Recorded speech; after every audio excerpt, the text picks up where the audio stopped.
Hello ladies and gentlemen, thank you for joining me and welcome to the first of my route reviews for the forthcoming WTRL Season 5. So first off this year we are heading to one of the newest routes added to the game, the Neokyo All Nighter. This was added with the most recent map expansion and is one of the flatter routes, so this is likely going to be one for the sprinty boys.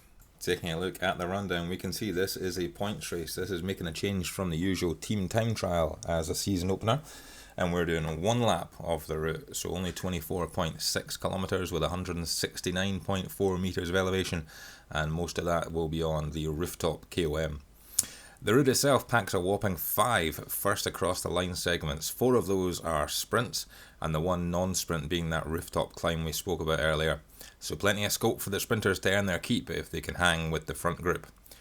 There's just 2 fastest through segments, however, so if you're not in that first selection at the start of the race, you better make sure you can capitalise on the limited point scoring opportunities that are coming up. We've got 3 power-ups available for riders in this race.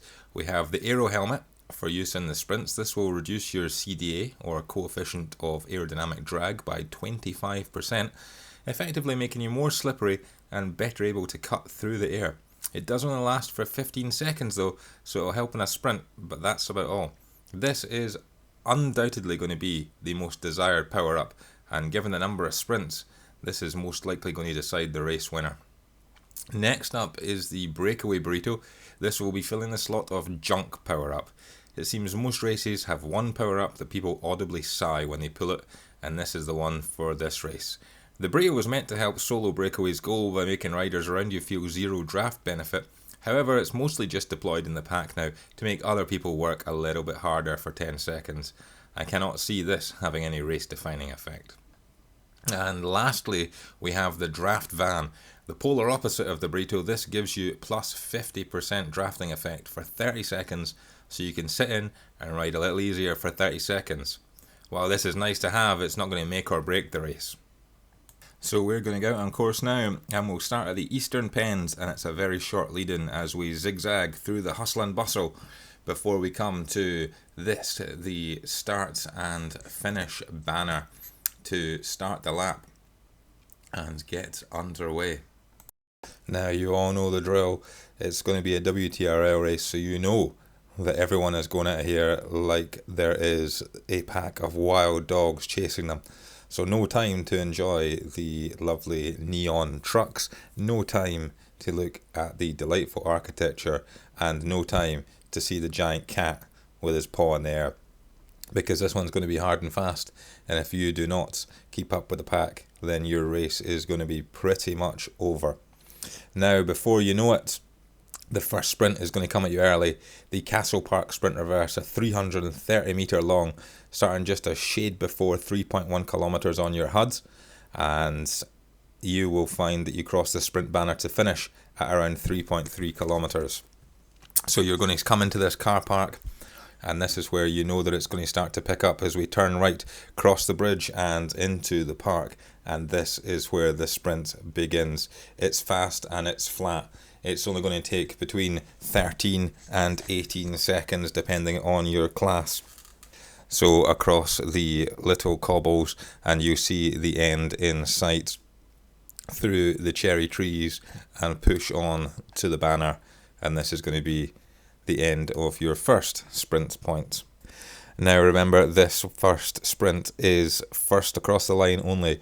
There are no extra points for being fastest through the segment. And after the sprint, we have a chance to catch our breath a little as we come back through the park before turning out onto the harbour and back along the coastline and into the city.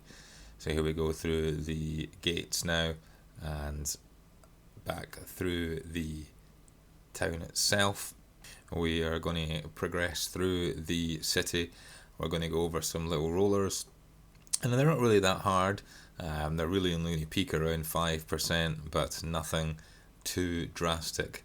The sprint that we're going to come upon though is the alley sprint, and this is going to be again an ever so slight downhill sprint, around 1.2%, but it's a bit longer than previous. This one is 480 meters long. And it's also the first of the sprints that carries the fastest through the segment. So if you have come up a little bit short on the opening exchanges, then at least there's a chance to earn some points here. So 480 meters, you're going to need to keep fairly high power for quite a long time. So this one's definitely going to favour the people that can sprint from slightly longer. Obviously, being one lap, it does mean there's only one shot at getting fastest through the segment points. And you may notice that this is a bit busy here in the course, so the marker can be quite hard to see. So you're going to look for it just here on the left. This one is going to be at 7.8 kilometers on your HUD when it starts. The finish itself is at 8.2 kilometers.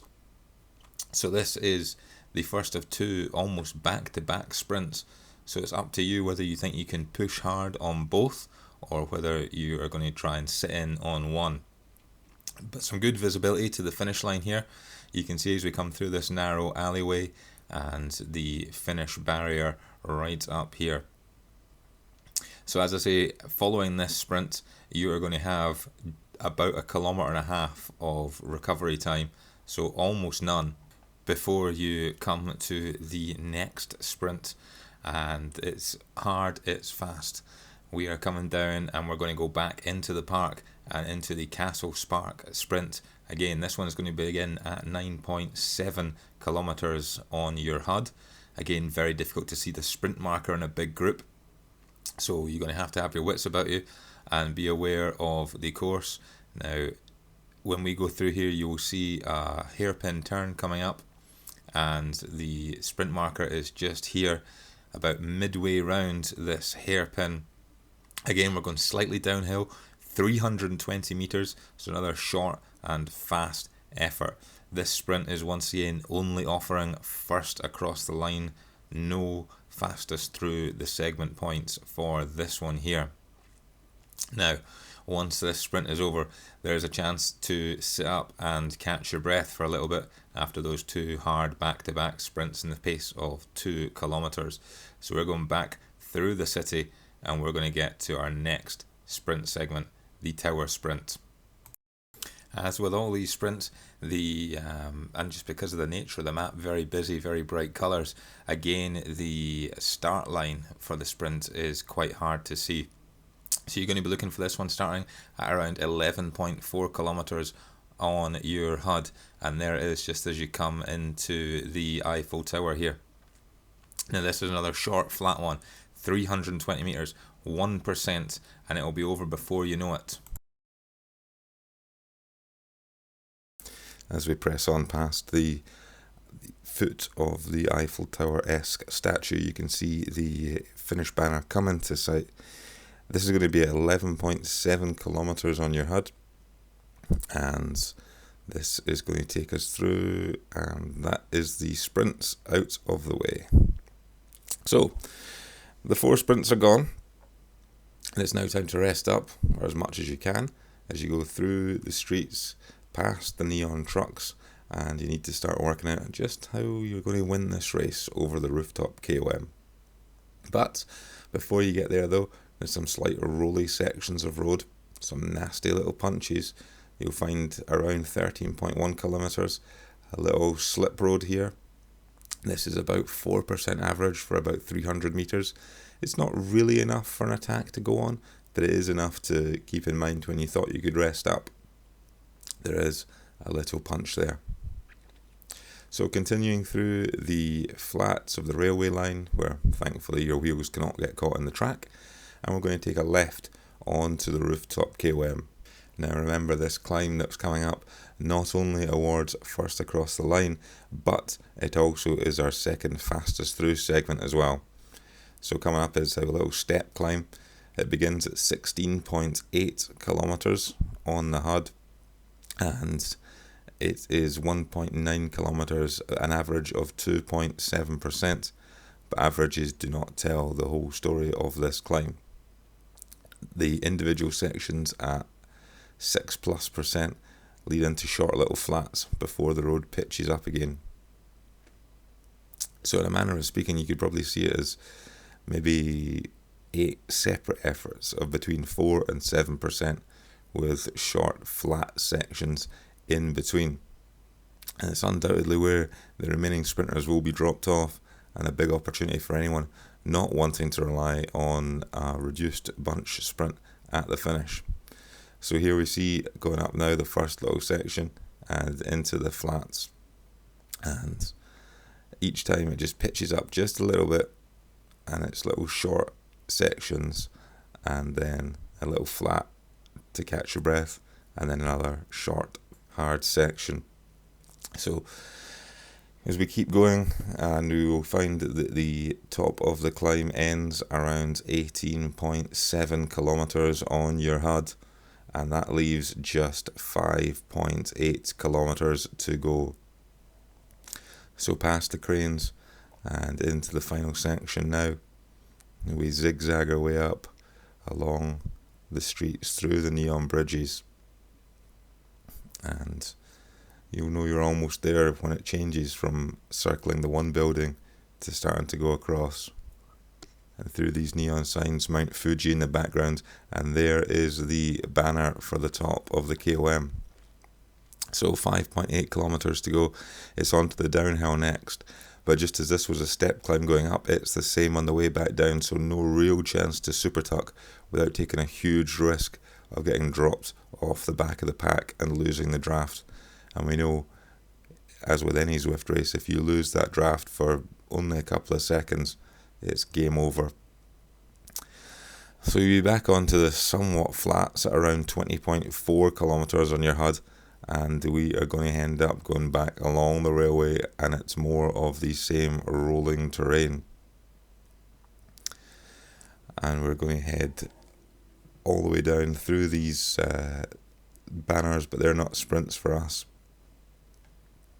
And we are approaching the end now, still on the railway. We're going to take a turn and go back down the little slip road, and about 2 kilometers to go, and then it's going to be all about the sprint after that. So you're going to zigzag your way through the bright lights of the arcade for this sprint, and once you reach that, you know that you are almost there. When you come through the arcade, you're going to have about 400 meters to go. Now, the finish line is completely blind. It is absolutely hidden. You will not see it until you are on top of it. So you need to use your distances based on either the distance countdown or your research on the route. When you come out the arcade, you have about 400 meters to go. Start to lay down some power. You're going to hang a left and a right down the alleyway, and the finish banner is absolutely invisible. And there it is, across the line at the finish. So I don't really want to talk too much about bike choice, because it's obviously just going to be the Tron largely. But for sprinters out there, you may get some mileage out of the S-Works Avenge until they fix the Cervelo S5. Look how they massacred my boy. Thanks, Vito. So, thinking about where the race is going to win, I can actually only see 3 points on the course that are big enough points to force a selection. So the start, I guess, is where the main selection is going to be made. It always is. If you can't hang for the first 60 seconds, then you're probably going to be reduced to finisher points, or hoping that you can get something out of the fastest through points. The second section I can see happening is at the two sprints, Castle Park and Alley Sprint, coming so close together. I can definitely see some people not being able to hold on to the group through these back-to-back high-intensity sprints and dropping out of the draft. Now, the final selection on this course is going to be the King of the Mountains, as the sprinters who are burnt out from the intermediate struggle to hold on. A race-winning move could very easily go on one of the steep pinches and stay away, as there's only around 6 kilometers left once you reach the top. So that's that. You've got all the knowledge you need, so hit a few practice races if you can, print off the cliff notes in the description below, and subscribe and share with your teams. I'll see you guys out on course. Looking forward to it.